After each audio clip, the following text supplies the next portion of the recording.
मनरेगा आपकी विफलताओं का जीता जागता स्मारक है.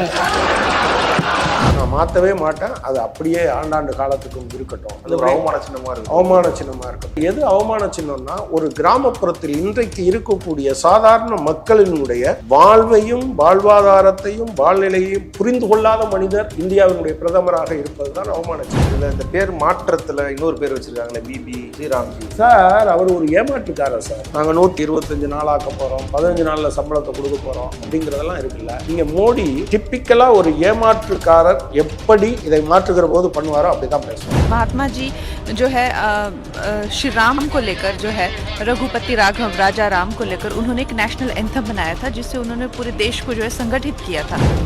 கங்கனாரன் காந்திஜி அவர் நாங்க ரொம்ப இது பண்றோம், அவருக்கு தான் நேஷனல் ஆந்தம் பண்ணாரு, ரகுபதி ராகவ ராஜாராம் சொல்லிட்டு அப்படி எடுத்து வர. இவங்க உடம்பு வளர்ந்து சில பேருக்கு மூளை வளராது பார்த்தீங்களா, அந்த மாதிரி தான் இருக்காங்க.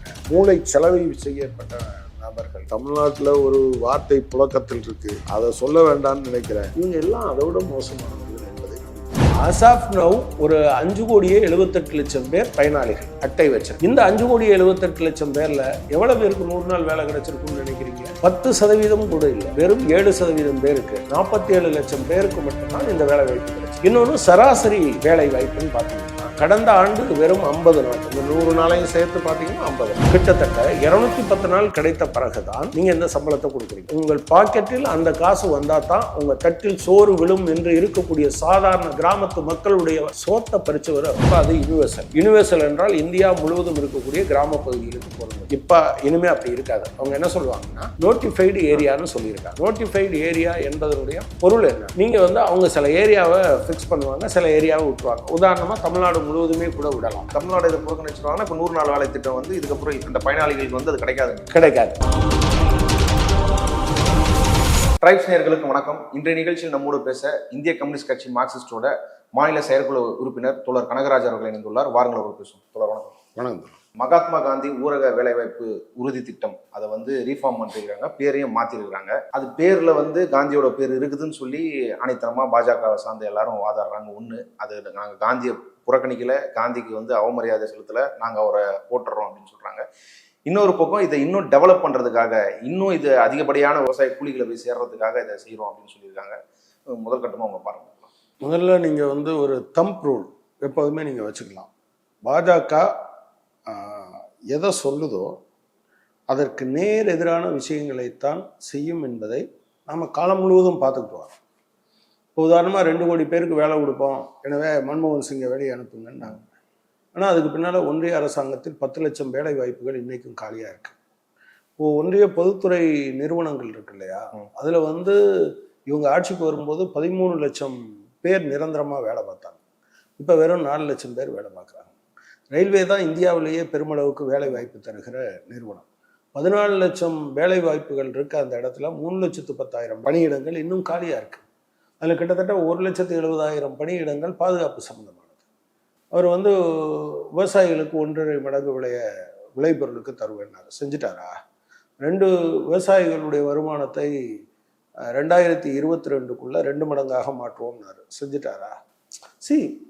கோஆப்ரேட்டிவ் ஃபெடரலிசம் பேசுறாரு, கூட்டுறவு கூட்டாட்சி தத்துவம் பண்ணிட்டாரா? எனவே அவர் எதை சொல்றாரோ அதுக்கு நேர் எதிராக தான் புரிஞ்சுக்கணும். இன்னும் காந்தியை பொறுத்தளவில் அவங்க தேவை ஏற்படும் போது வெக்கங்கட்டத்தனமாக காந்தியை பயன்படுத்துவார்கள். இன்ஃபேக்ட் 1980 பிஜேபி ஆரம்பிக்கும் போது அவங்க என்ன சொன்னாங்க அப்படின்னு சொன்னால், காந்தி எங்களுடைய காந்தியை மட்டும் இல்லை யாரையுமே அப்படி தான் பயன்படுத்துவாங்க. காந்தி எங்களுடைய நோக்கம் என்னன்னா இந்தியாவில் காந்தியன் சோசியலிசத்தை உருவாக்கும். காந்தியை போட்டு தள்ளிட்டாங்க. அதே போல் நீங்கள் பார்த்தீங்கன்னா சோசியலிசம் அந்நிய தத்துவம்னு சொல்லுவாங்க. ஸோ 2க்கு நேர்மாறா எது விற்பனையாகுதோ அதை விற்கிறது அப்படிங்கிற முடிவுக்கு அவங்க வருவாங்க. இல்லை காந்தியை போட்டு தள்ளிட்டாங்கன்னு ஒன்று என்ன கோர்ட்டு சொல்லியிருக்கா அப்படின்னு வாதத்துல கூட உங்ககிட்ட அந்த பிரச்சனைக்காக வந்தாங்க, நீங்க சொல்லலாம். ஆமா அப்படின்னு கேட்பாங்க. பட் கோட்சேயோட, நாதராம் கோட்சேயோட பிரதர் கோபால் கோட்சே ஆக்சுவலாக 98 நினைக்கிறேன் ஃப்ரண்ட் லைனுக்கு ஒரு பேட்டி கொடுத்துருக்காரு. அதாவது அப்போ கோட்சே ஆர்எஸ்எஸ்ல இல்லை அப்படின்னு சொல்லி அத்வானி சொன்னோன்னே அவர் முதுகெலும்பு இல்லை அவருக்கு, நாங்கள் அந்த ஒரு ஒரு ஒரு குடும்பமாகத்தான் நாங்கள் ஆர்எஸ்எஸ்ஸில் வாழ்ந்தோம். பட் வழக்குன்னு வரும்போது இந்த விஷயங்கள்ல இருந்து தப்பிக்கிறதுக்காக அவர் அப்படி சொன்னாங்க, அவர் சொன்னார் அப்படின்னு சொல்லியிருக்காரு. எனவே நீங்கள் எப்போதுமே பிஜேபி என்ன சொன்னாலும் அதுக்கு நேர் எதிராக தான் புரிஞ்சுக்கணும். ஒன்று. ரெண்டாவது விஷயத்துக்கு வரேன். அவங்க காந்தி பேரை மட்டும் மாற்றலை, பல பேருடைய பேரை மாற்றியிருக்காங்க. இப்போ காந்தி பேரை மாற்றுவதற்கு அவங்க முயற்சித்து கொண்டு இருக்கிறார்கள், அது பண்ணியிருக்காங்க. பட் அதை தாண்டி இருக்கக்கூடிய அதில் இருக்கக்கூடிய விஷயம் உறுதியா வந்து காந்தி பேர் நீக்கப்பட்டிருக்குதா? பாப்பு அந்த மாதிரி வேற எந்த பேரும் அதுல இல்லையே. இல்லை, அது முத நாள் அவங்க எப்போதுமே என்ன பண்ணுவாங்கன்னா, நீங்கள் வந்து காந்தி பேரை நீக்கிறீங்கன்னா ஒரு பெரிய அப்ஹேவல் வருதா இல்லையான்னு பார்ப்பாங்க. அதனால பாப்புன்னு ஒரு பேர் இருக்கதாக முத நாள் ஒரு பெரிய இதை ஒரு வழக்கம் போலவே அவங்க ஒரு பொய் செய்தியை அவுத்து விட்டாங்க. நேற்று பில்லு போட்டிருக்காங்க. நான் பில்லை வேணா உங்களுக்கு அனுப்புகிறேன், நீங்கள் முதல் பக்கத்திலேயே கூட போட்டு பாருங்க. ஒன்று. எனவே அவங்க காந்தி பெயரை மாற்றிவிட்டார்கள் என்பது ஒன்று. ரெண்டாவது, இது ஒரு நீண்ட நாள் போராட்டம். இன்ஃபேக்ட் இடதுசாரிகளுடைய வலுவான கோரிக்கை. ஏன் இந்த கோரிக்கை வலுவாக முன்வைத்தோம் என்றால், ஒன்று, இன்னைக்கு கிராமப்புறங்களில் விவசாயம் வந்து ஒரு எந்திரமயமாகி கொண்டே வருகிறது. உழுவதற்கு டிராக்டர், விதைக்கிறதுக்கு, நாற்று நடுவதற்கு எந்திரம். அதே போல் நீங்கள் பார்த்தீங்கன்னா இந்த கிராமப்புற மாற்றங்கள் என்பது பெருமளவுக்கு எந்திரமயமாக்கப்படுவதாக வந்திருக்கு. நீங்கள் உழுவது, விதைப்பது, களை எடுப்பது, பயிர் நடுவது, பூச்சிக்கொல்லி மருந்து அடிப்பது, உரம் போடுறது, அறுவடை செய்வது, பிறகு அதை வந்து பாதுகாத்து வைக்கிறது, இவ்வளவுக்கும் எந்திரங்கள். ஸோ ஒன்று இது. ரெண்டாவது, நகர்மயமாதல் அதிகமாகி கொண்டே இருக்கிற போது கிராமப்புற வேலைகள் குறைஞ்சிக்கிட்டே இருக்கு. அப்போ அதனால ஒரு பகுதி என்னன்னா, எல்லா நாளும் வேலை கிடைக்காம பக்கத்தில் இருக்கக்கூடிய நகரங்களுக்கு போகிறாங்க அல்லது இடம்பெயர்ந்து போகிறாங்க. அப்போ இதை அட்ரஸ் பண்ணணுங்கிறதுக்காகத்தான் மார்க்சிஸ்ட் கட்சி உள்ளிட்ட இடதுசாரி கட்சிகள் நீங்கள் ஐக்கிய முற்போக்கு கூட்டணி அரசாங்கம் இருக்கும்போது இதை வலியுறுத்தணும். இப்போ இந்த பின்னணியில் 2005 இன்ஃபேக்ட் அப்போது காங்கிரஸில் மன்மோகன் சிங் இதை ஏற்றுக்கொள்ள, மாண்டக் சிங் அலுவாலியா ஏற்றுக்கல, சிதம்பரம் அவர்கள் ஏற்றுக்கொள்ள. ஆனால் இதனுடைய முக்கியத்துவத்தை புரிந்து கொண்டு சோனியா காந்தி கரெக்டாக தான், இடதுசாரிகள் சொல்கிறது சரின்னு கொண்டு வந்தாங்க. அப்போ அதில் 2 விஷயம் இருந்தது. ஒன்று, அது வந்து அவங்களுக்கு வேலை வாய்ப்பை உத்தரவாதப்படுத்துவது, குறைந்தபட்ச கூலியை உத்தரவாதம்.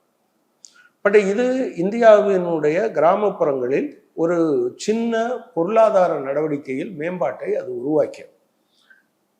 இதுக்கு பின்னால நீங்க பாத்தீங்கன்னா இந்த அரசாங்கம் வந்த பிறகு, பிஜேபி வந்த பிறகு, இதையே அவர் என்ன சொன்னார்னா, அது வந்து ஹிஸ்டாரிக்கல் பிளண்டர் அப்படின்னு தான் சொன்னார். ஆனா என்ன சொன்னார்னா, நீங்க 60 வருஷம் ஆண்ட பிறகும் கூட நீங்க குழி தோன்றதுக்கு ஆளை அனுப்புறீங்கிறது எவ்வளவு கேவலமானது அப்படிங்கிறத நான் மாற்றவே மாட்டேன், அது அப்படியே ஆண்டாண்டு காலத்துக்கும் இருக்கட்டும் அப்படின்னு. அது ஒரு அவமான சின்னமா இருக்கு, அவமான சின்னமா இருக்கட்டும். எனவே அவருடைய சென்ஸ்ல அது அவமான சின்னம்.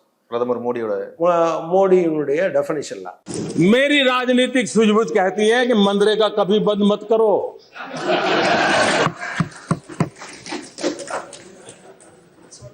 मैं ऐसी गलती नहीं कर सकता हूं क्योंकि मनरेगा आपकी विफलताओं का जीता जागता स्मारक है। आजादी के 60 साल के बाद आपको लोगों को गड्ढे खोदने के लिए भेजना पड़ा, ये आपकी विफलताओं का स्मारक है और मैं गाजे बाजे के साथ इस स्मारक का ढोल पीटता रहूंगा। दुनिया को बताऊंगा कि ये गड्ढे तुम खोद रहे हो, उन 60 साल के पापों का परिणाम है। इसलिए मेरी राजनीतिक सूझबूझ पर आप शक मत कीजिए। मनरेगा रहेगा, आन बान शान के साथ रहेगा और गाजे बाजे के साथ दुनिया में बताया जाएगा। எது அவமான சின்னம்னா, ஒரு கிராமப்புறத்தில் இன்றைக்கு இருக்கக்கூடிய சாதாரண மக்களினுடைய வாழ்வையும் வாழ்வாதாரத்தையும் வாழ்நிலையையும் புரிந்து கொள்ளாத மனிதர் இந்தியாவினுடைய பிரதமராக இருப்பதுதான் அவமான சின்னம். நீங்க இன்னைக்கு கிராமப்புறம் மட்டும் இல்லை, ஆக்சுவலா வேஜஸ் குறையுது, சேமிப்பு குறையுது. சேமிப்பு குறையுதுன்னா அதுக்கு ஒரு பெரிய நீங்கள் அது எல்லாத்தையும் பாதிக்கும். இப்போ 30 கோடி 144 கோடி மக்கள் இருக்காங்கன்னா 30 கோடி வீடுகள் இருக்கு. ஒரு வீட்டில் 1000 ரூபாய் சேமிச்சிங்கன்னு வச்சுக்கோங்க, 30,000 கோடி ரூபாய் சேமிப்பு. 10,000 ரூபாய் சேமிச்சிங்கன்னா 3 லட்சம் கோடி ரூபாய். இந்த 3 லட்சம் கோடி ரூபாய் தான் மார்க்கெட்டுக்கு வரும். சைக்கிளை வாங்குவாங்க, ஃப்ரிட்ஜை வாங்குவாங்க. இதன் மூலமாக ஒரு ஒரு பொருளாதார சுழற்சி என்பது ஏற்படும். ஆனால் என்ன பிரச்சனைனா, இதை கொஞ்சம் கொஞ்சமாக எப்படி காலி பண்ணுவது அப்படின்னு அவங்க பார்த்துட்டாங்க. ஒன்று, கடந்த 3 வருடங்களாக வெறும் 86,000 கோடி மட்டும்தான் இதற்கு ஒதுக்கப்படுகிறது. ஓகே, இந்த 100 நாள் வேலை திட்டம் வேலை திட்டத்துக்கு. அதுக்கு முன்னால 1,11,586 கோடி ரூபாய் 2021-22 கொடுத்தாங்க. அதுக்கு பின்னால நீங்க கொஞ்சம் கொஞ்சமா குறைச்சி இப்ப 85,000 கோடியாக கொண்டு வந்திருக்காங்க. நம்பர் 1. நம்பர் 2 என்ன பண்ணாங்கன்னா, இந்த நீங்க டிஜிட்டல் வெரிஃபிகேஷன் அப்படின்னு சொல்லி இந்தியா முழுவதும் நீங்க ஸ்மார்ட் போன் இருக்கணும், உங்க கைரேகை வைக்கணும், உங்க முகத்தை பார்க்கணும், இல்லைன்னா பண்ண முடியாது அப்படின்னு சொல்லி அது ஒரு 27 லட்சத்தை இதுல இருந்து நீக்கிட்டாங்க. ஆஸ் ஆஃப் நவ் ஒரு 5,78,00,000 பேர் பயனாளிகள் அட்டை வச்சிருக்காங்க. இந்த 5,78,00,000 பேர்ல எவ்வளவு பேருக்கு 100 நாள் வேலை கிடைச்சிருக்குன்னு நினைக்கிறீங்க? 10% கூட இல்லை, வெறும் 7% பேருக்கு, 47 லட்சம் பேருக்கு மட்டும்தான் இந்த வேலை வாய்ப்பு கிடைச்சிருக்கு.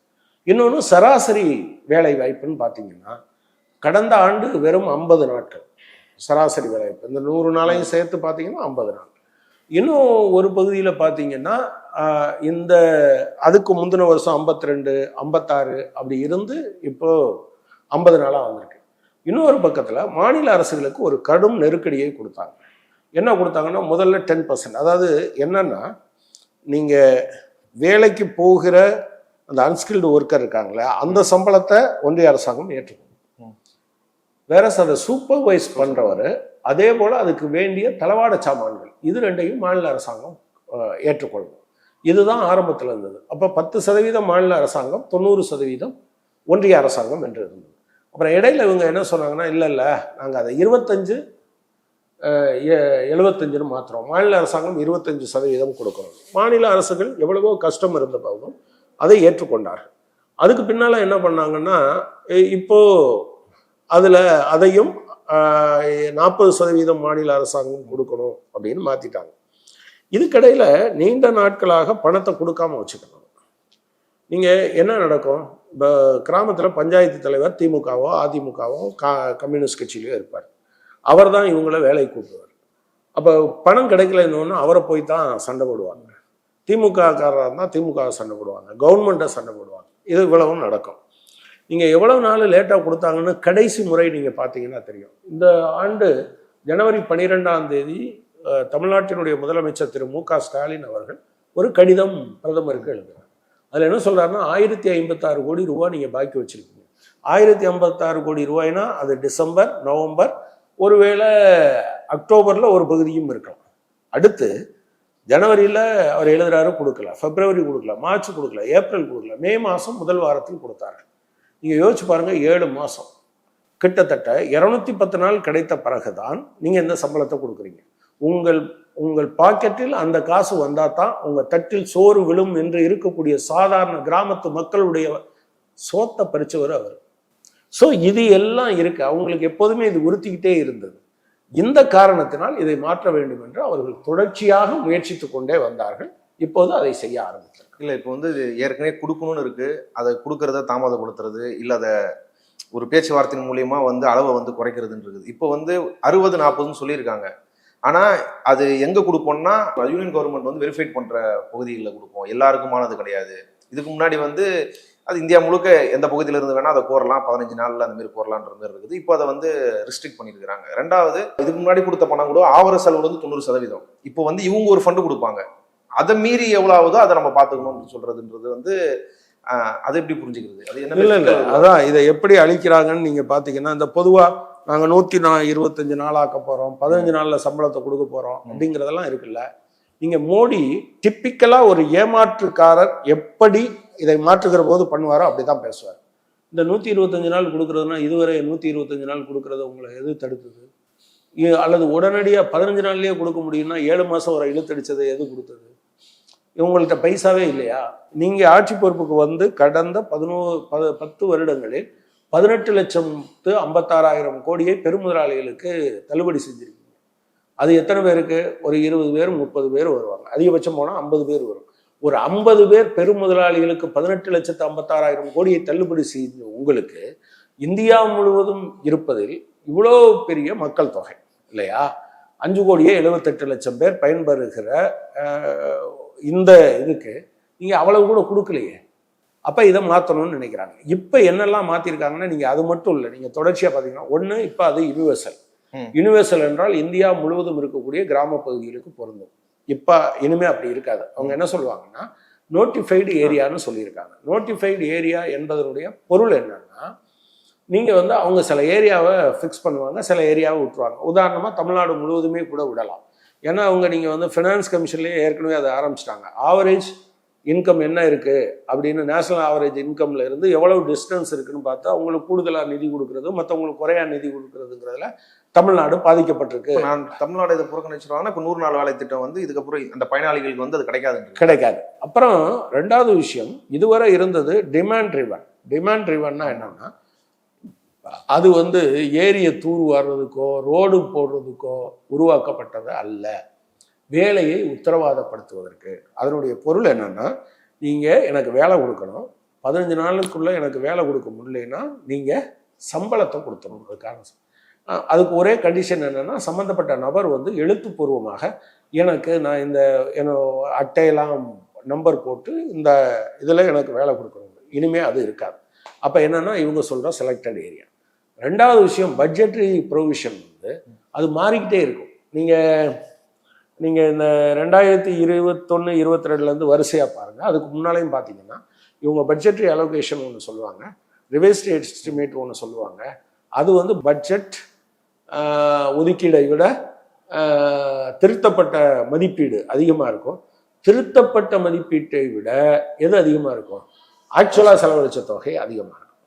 இது ஏன் இப்படி இருக்குது அப்படின்னா, நீங்கள் நகர்ப்புறத்தில் வேலை இல்லை, இங்கேருந்து இவங்களை வெளியே அனுப்புகிறாங்கன்னா அவங்க அதை பண்ணுவாங்க. இனிமேல் அது இருக்காது அப்படின்னு சொல்கிறாங்க. அப்புறம் இதுவரை வந்து என்னன்னா, இப்போ அவங்க வேற எந்த வேலையும் செய்யக்கூடாதுன்னு சொல்லலை. அவரு மோடி ரொம்ப நல்லவர் தெரியுங்கள, அதனால அவர் என்ன சொல்லியிருக்காருன்னா, நீ எங்கே வேணாலும் வேலை பார்த்துக்கோ, ஆனால் ஸ்டேட் கவர்மெண்ட்டும் கொடுத்துக்கோ அப்படின்னு சொல்லியிருக்காரு. மூணாவது விஷயம் நீங்கள் பார்த்தீங்க அப்படின்னு சொன்னால், இதுவரை ஊராட்சிகள் தான் அதை டிசைட் பண்ணிச்சு. இனிமே என்னன்னா, ஒரு பெரிய ஹை லெவல் கமிட்டி அதுக்கிட்ட கொடுக்குற பணத்துக்கு தான் அதை டிசைட் பண்ணணும். எனவே வேலை உத்தரவாதம் என்பது அங்கே இல்லாமல் போயிடும். மூணாவது விஷயத்தை அந்த ஹை லெவல் கமிட்டின்றது என்னவா இருக்கும்? அது சீஃப் செக்ரட்டரி அவங்க உட்பட. இப்போ என்னன்னா, இவங்க எவ்வளவு ஒரு எஸ்டிமேட்டட் வேலை வாய்ப்புகள் வரும் என்று இவங்க சொல்றாங்க பார்த்தீங்களா, அதை பற்றி அவங்களுக்கு கவலை இல்லை. வருஷ ஆரம்பத்தில் உங்களுக்கு 300 கோடி கொடுக்குறேன்னா அந்த 300 கோடி தான். இந்த 300 கோடிக்குள்ள தான் நீங்கள் ஒட்டுமொத்த செலவையும் பண்ணணுமே தவிர அதுக்கு மேலே செய்ய முடியாது. இது இன்னொரு வகை. ஒன்று, இது கிராமப்புறத்தினுடைய பொருளாதாரத்தை ஒட்டுமொத்தமாக பாதிக்கும். ரெண்டாவது விஷயம் வந்து, மாநில அரசாங்கம், ஒவ்வொரு மாநில அரசாங்கமும் அதாவது உச்சபட்ச விவசாய வேலைகள் இருக்கா, ஒரு 60 நாள் ஐடென்டிஃபை பண்ணி அந்த 60 நாளில் இந்த வேலை நடக்காதுன்னு சொல்லிடுங்க அப்படின்னு சொல்லியிருக்காங்க. நான் என்ன கேட்குறேன், அந்த 60 நாளில் எந்திரங்கள்லாம் வந்ததுனால தானே இவனுக்கு வேலை இல்லை. இப்போ அடிமாட்டு விலைக்கு பெரும் நிலக்கிழார்கள் இவங்களை சுரண்டாங்கிறதுக்காக தான் குறைந்தபட்ச கூலி கொடுத்து இதை பண்ணியிருக்கோம். நீ அதையே இல்லைன்னு சொன்னாங்கன்னா அப்புறம் எப்படி இருக்கும்? மூணாவது அம்சம், இந்த நிதியை குறைப்பது. நிதியை குறைக்கிறதுனா, நீங்கள் இவங்களுக்கு வந்து நீங்கள் அதை கொஞ்சம் லார்ஜர் பிக்சரில் நீங்கள் பார்த்தீங்கன்னா தெரியும், இவங்களுக்கு ஒற்றை ஆட்சி முறை குறித்து தான் அவங்க பெரிய அதன் மீது காதலாக இருக்காங்க. கூட்டாட்சி தத்துவத்தை அவங்க ஏற்றுக்கொண்டவங்களே இல்லை. கூட்டாட்சி தத்துவம் என்பது இந்தியாவினுடைய பிரிவினைக்கு தான் உதவும், எனவே நாங்கள் அதை ஏற்க மாட்டோம்னு சொன்னவங்க நம்பர் 1. ரெண்டாவது, தேர்தல் இந்த மாதிரியான விஷயங்கள்லாம் அவங்களுக்கு கிடையாது. பொதுவாக உலகம் முழுவதும் ஃபேசிஸ்ட்டுகள், அது வந்து ஜெர்மனாக இருக்கட்டும் அல்லது இத்தாலியாக இருக்கட்டும் அல்லது ஸ்பெயினாக இருக்கட்டும், இங்கெல்லாம் அவங்க என்ன பண்ணுவாங்கன்னா, நீதிமன்றத்தை முடக்கி வைப்பாங்க, நாடாளுமன்றத்தை முடக்கி வைப்பாங்க, அதெல்லாம் பண்ணுவாங்க. இங்கே அப்படி இல்லை. நரேந்திர மோடி அந்த அந்த தந்திரத்தின் உச்சம். அதனால வந்து அந்த நரித்தந்திரத்தின் மூலம் இதையெல்லாம் உள்ளிருந்தே கைப்பற்றுவது. இப்போ நீங்கள் எலெக்ஷன் கமிஷனை கைப்பற்றி இருக்கிறது, நீதிமன்றத்தை கைப்பற்றி இருப்பது, புலனாய்வு அமைப்புகளை கைப்பற்றி இருப்பதுன்னு இருக்கு பார்த்தீங்களா, இதனுடைய வழியாகத்தான் வருவாங்க. அப்போ இந்த கூட்டாட்சி தத்துவத்தை சிதைப்பது எப்படி? அதுக்கு ஒரு முதல்ல ஒரு பாராட்டு, நான் வந்து கூட்டாட்சி அதனா கூட்டுறவு கூட்டாட்சியை நான் பயன்படுத்தேன். ஆனால் நீங்கள் பாருங்கள், 2017 ஜிஎஸ்டி வந்த பிறகு மாநில அரசாங்கத்துக்கு வரி விதிக்கும் அதிகாரமே எதுவும் கிடையாது. ஏற்கனவே அவங்க ஒத்துக்கொண்ட சில விஷயங்கள், இந்த கேளிக்கை வரி, ரெஜிஸ்ட்ரேஷன், அந்த மாதிரியே தவிர மற்றபடி நீங்கள் பார்த்தீங்கன்னா அவங்க எப்போ கொடுக்குறாங்களோ அப்போ தான் வரும். ரெண்டாவது விஷயம், இந்த சென்ட்ரலைஸ் ஸ்பான்சர்ட் ஸ்கீம், உங்களுக்கு இதை மட்டும் அவங்க குறைக்கல. இதை 10% வச்சுருந்ததை அப்புறம் 25% மாநில அரசுக்கு தள்ளினாங்க. இப்போ 40% சரி. பயிர் காப்பீட்டு திட்டம் இருக்கு இல்லையா, அதுக்கு பேர் பிரதமர் பயிர் காப்பீட்டு திட்டம். ஆனால் என்ன பிரச்சனைனா 2016-17 வரை இப்போ நீங்கள் காப்பீடு செய்வதுன்னா பிரீமியம் கட்டணும். பிரீமியம் விவசாயி கட்ட வேண்டிய பிரீமியத்தில் 2% விவசாயி கட்டுவார். 49 ரெண்டும் இருந்தது. யாரு? இந்த மோசமான பிரதமர் மன்மோகன் சிங் இருந்தார்ல, அவர் காலத்தில். ஆனால் இவர் 49 மாநில 49, ஒன்றிய அரசு 49.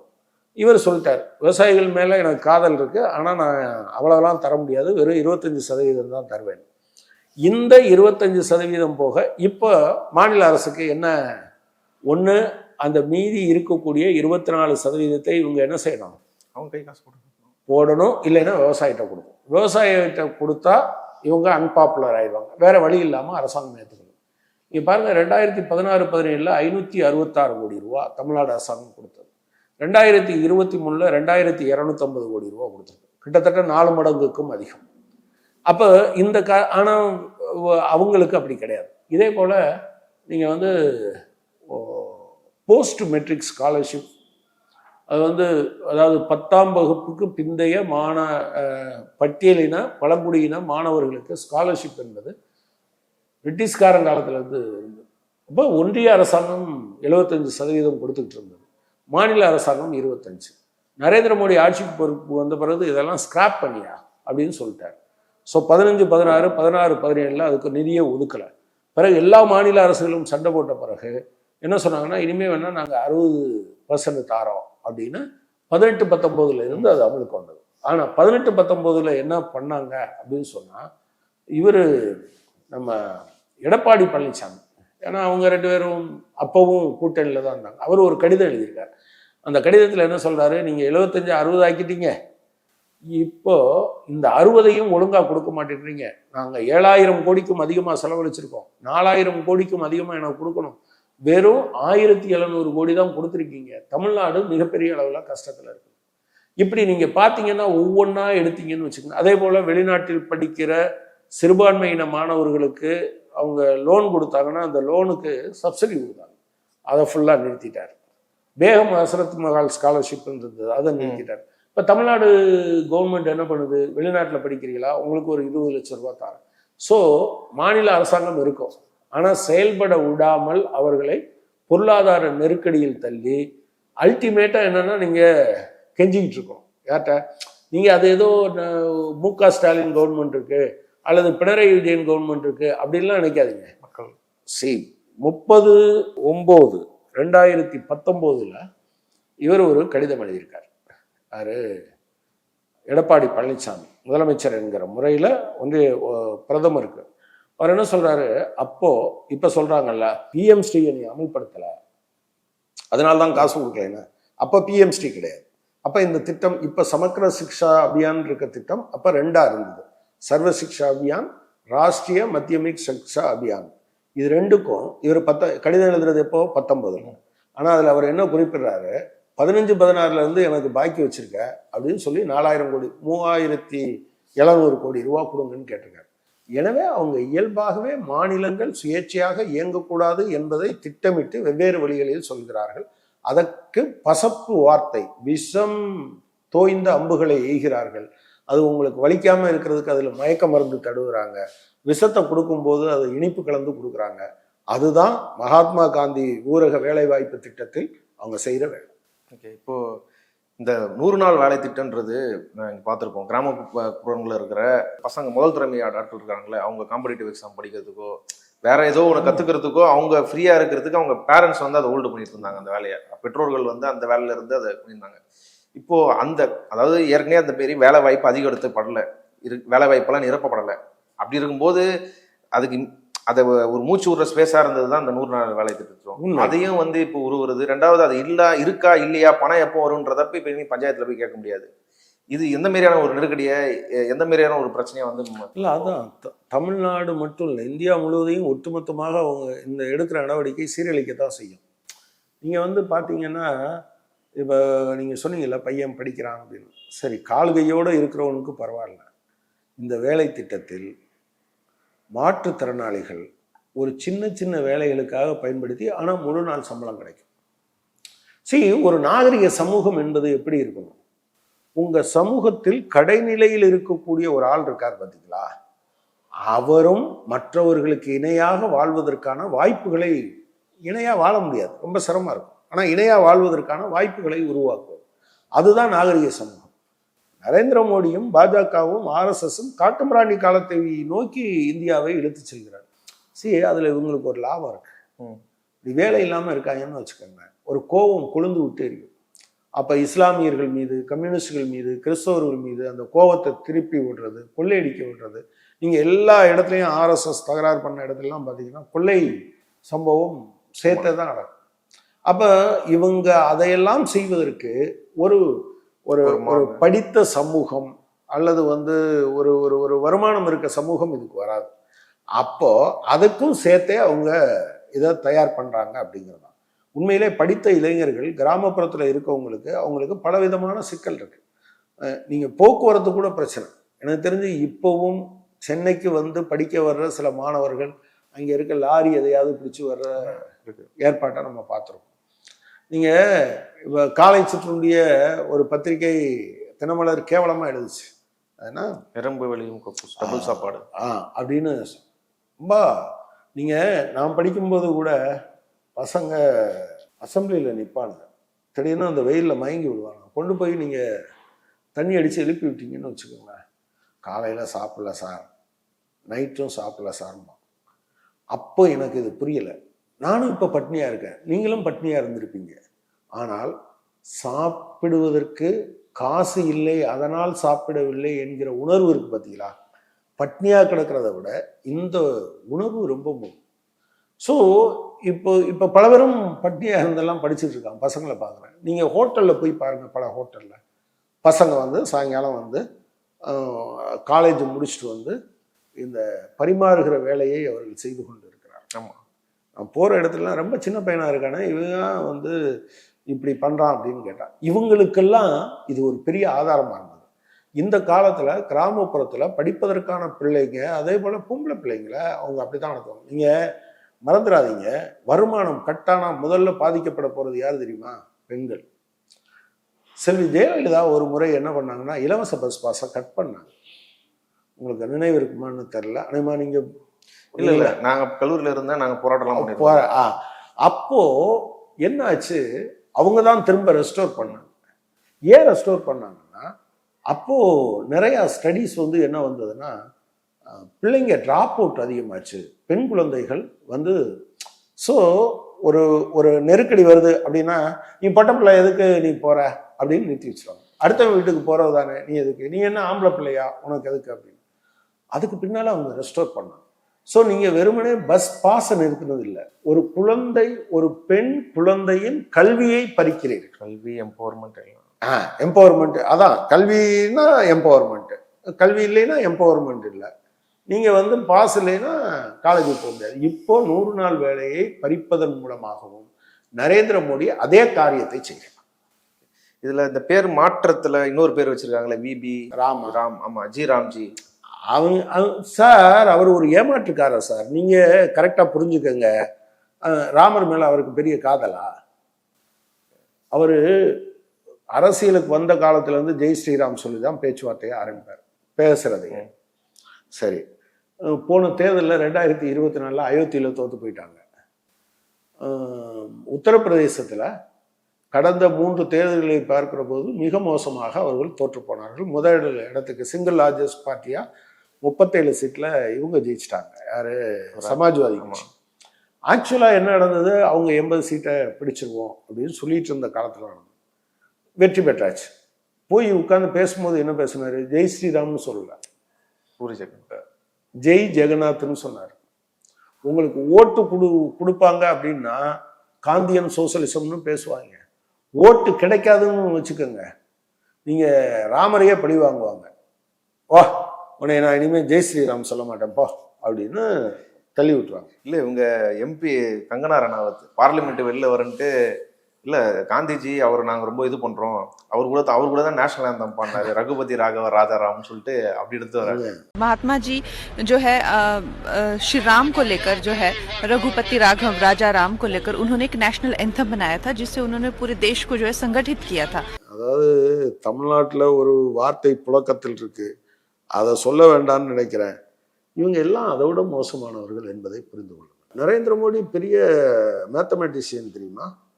a+b² a² வருது, b² வருது, அந்த 2ab எங்கேருந்து வந்தது அப்படின்னு அவர் சொல்லிட்டு இருந்தார். அது ஒரு மேஜிக்கு அது இதுன்னு சொல்லி. எனவே அப்புறம் கிளைமேட் சேஞ்சுன்னா கிளைமேட் சேஞ்சை வந்து கிளைமேட் சேஞ்ச் ஆகலை, நாம நம்முடைய பார்வை சேஞ்ச் ஆகிருக்கு. இவ்வளவு இதில் என்னன்னா கிளைமேட் சேஞ்ச் சம்மந்தமாக உலகம் முழுவதும் ரொம்ப சீரியஸாக பேசிட்டு இருக்காங்க. கியோட்டோ புரோட்டோகால், பாரிஸ் ஒப்பந்தம், அங்கே பேசணும் இங்கே பேசணும் அப்படின்னு. இவர் ஒரு 144 கோடி மக்கள் இருக்க நாட்டினுடைய பிரதமர். கிளைமேட்லாம் சேஞ்ச் ஆகலை, நீங்கள் தானே சேஞ்ச் ஆகுதான்னு பேசிகிட்டு இருக்காங்க. அதாவது ஒரு மாதத்துக்கு முன்னால் இருக்குன்னு நினைக்கிறேன், 2 மாதம் கூட இருக்கலாம். ஆர்எஸ்எஸ் நூற்றாண்டை ஒட்டி ஃப்ரண்ட்லைன் ஒரு ஸ்பெஷல் இஷ்யூ கொண்டு வந்தாங்க. அந்த ஸ்பெஷல் இஷ்யூவில் தேவனூரா மகாதேவா அப்படின்னு சொல்லிட்டு கன்னடாக்காரர் ஒரு கட்டுரை எழுதியிருக்கார். அவர் என்ன எழுதியிருப்பார் அப்படின்னு சொன்னால், ஆர்எஸ்எஸ்க்கு வயசு 100 அப்படின்னு போட்டு ஒரு கமா போட்டு is it RSS turns 100 is it அப்படின்னு போட்டிருப்பார். அப்படியா அவங்களுக்கு 100 வயசு ஆயிடுச்சாங்க. உள்ளே என்ன எழுதியிருப்பாருன்னா, இவங்க உடம்பு வளர்ந்து சில பேருக்கு மூளை வளராது பார்த்தீங்களா, அந்த மாதிரி தான் இருக்காங்க, மூளை செலவை செய்யப்பட்ட நபர்கள். நீங்கள் அவங்க தேர்ந்தெடுக்கிற ஆள்லாம் பார்த்தீங்கன்னா, கங்கனா ரணாவத் என்ன காரணத்துக்காக, ஒரு தேசிய கீதம் எது, அதை இயற்றியவர் யார் என்று கூட தெரியாதவர்கள் தான் இது தேசிய கீதம் இல்லை, அது வந்து அது பேர் என்ன வந்தே மாதரம் தான், இப்படி எதையாவது பேசிட்டு இருப்பாங்க. இப்படி ஒரு அறிவு குறைபாடுடைய ஆட்கள் இருப்பது தான் எதை சொன்னாலும் ஏற்றுக்கிற மனநோய். பேரை மாற்றிடலாம், சரி பேரை மாற்றிடலாம், அதை பண்ணிடலாம், கட்டடத்தை இடிச்சிடலாம், ரைட்டு இடிச்சிடலாம்.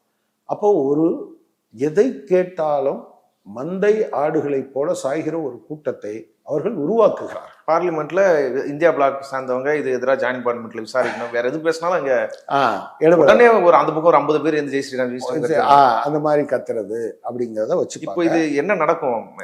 இல்ல இன்னைக்கு பல்வேறு கட்சிகளும் அறைகோல் கொடுத்துருக்காங்க. இன்னைக்கு காங்கிரஸ் இந்தியா முழுக்க போராட்டம் அறிவிச்சிருக்காங்க. ஆக்சுவலா இப்ப நாங்க கொஞ்சம் பேசிட்டு இருக்கோம், இதை எப்படி கட்சிகளா நடத்துவதா, கிராமப்புறத்தில் இருக்கக்கூடிய மக்களையும் திரட்டி கொண்டு நடத்துவதா அப்படின்னு சொல்லி. அநேகமா என்னோட அபிப்பிராயத்தில் விவசாயிகள் போராட்டத்தை போல ஒன்றாக இது மாறுவதற்கு வாய்ப்பு இருக்கு. அதாவது எல்லாரும் ஒரு இடத்துல கொஞ்சம் அந்த மாதிரி சொல்றீங்களா? இல்ல இந்தியா வழிமுறைகளை கண்டுபிடிப்பாங்க, பேசிட்டு இருக்காங்க. ஆனா அப்படி ஒரு நெருக்கடியை வந்து விவசாயிகள் போராட்டம் வந்து எந்த அளவுக்கு ஒரு நெருக்கடி கொடுத்தோ அந்த அளவுக்கு ஒரு மத்திய அரசு ரெண்டுக்கும் ஒரு வித்தியாசம் இருக்கு. விவசாயிகள்ல பணக்கார விவசாயிகள்லாம் இருந்தாங்க, ஒரு இடத்துல இருந்தா சாப்பாடு கொடுக்கறதுக்கு. உங்களுக்கு என்னன்னா, நீங்க வந்து அவங்க சப்பாத்தி போடுறதுக்கு மிஷின் கொண்டு வந்திருந்தாங்க, அதெல்லாம் நம்ம பார்த்தோம். இங்கே எல்லாருமே அன்றாடம் காய்ச்சிகள், ஒரு சிரமம் இருக்கும். ஆனாலும் பாரதிதாசன் சொன்னதான், ஓடப்பராயிருப்பவர் உதயப்பராகுவது என்று முடிவு செய்து விட்டால் அப்புறம் எதை பற்றியும் கவலைப்பட மாட்டாங்க. பட்டினி, பசி, வறுமை இது எல்லாவற்றையும் தாண்டி அடக்குமுறைகளை எதிர்ப்பார்கள். அநேகமாக அதுக்கான ப்ராசஸ் போயிட்டு இருக்குன்னு தான் நான் நினைக்கிறேன். இது எப்படி முடியுதுன்றதை பொறுத்திருந்து பார்ப்போம். இவ்வளோ நேரம் உங்கள் கருத்துக்களை பகிர்ந்து கொண்டதுக்கு நன்றி.